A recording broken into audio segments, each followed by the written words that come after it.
السلام علیکم ناظرین۔ بھارتی فلموں کے مشہور اداکار سلمان خان کو سانپ نے ڈس لیا، اسپتال منتقل۔ مداحوں کے لیے افسوسناک خبر آ گئی۔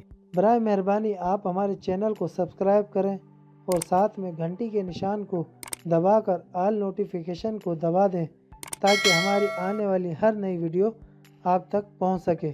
شکریہ۔ میڈیا رپورٹس کے مطابق بالی ووڈ کے دبنگ اداکار سلمان خان کو بھارتی ریاست مہاراشٹرا کے شہر پنویل میں سانپ نے ڈس لیا۔ بھارتی میڈیا رپورٹس کے مطابق سلمان خان ہفتے اور اتوار کی درمیانی شب اپنے فارم ہاؤس میں موجود تھے جہاں انہیں سانپ نے ڈسا، جس کے فوری بعد انہیں ممبئی کے ایک نجی اسپتال منتقل کر دیا گیا۔ سلمان خان اپنی سالگرہ سے 2 دن قبل فارم ہاؤس پر تھے جہاں گارڈن ایریا میں وہ رات گئے دوستوں کے ساتھ بیٹھے گپ شپ لگا رہے تھے کہ اچانک انہیں محسوس ہوا کہ بازو پر کسی نے کاٹا ہے۔ اتنے میں ایک دوست نے وہاں سے سانپ گزرتے دیکھا۔ رپورٹس میں بتایا گیا ہے کہ خوش قسمتی ہے سانپ زہریلا نہیں تھا، جس کی وجہ سے سلمان خان کو زیادہ نقصان نہیں پہنچا۔ اداکار کو اسپتال سے طبی امداد کے بعد ڈسچارج کر دیا گیا ہے، جس کے بعد وہ اس وقت اپنے فارم ہاؤس میں ہی موجود ہیں اور آرام کر رہے ہیں۔ واضح رہے کہ سلمان خان کی سالگرہ 27 دسمبر کو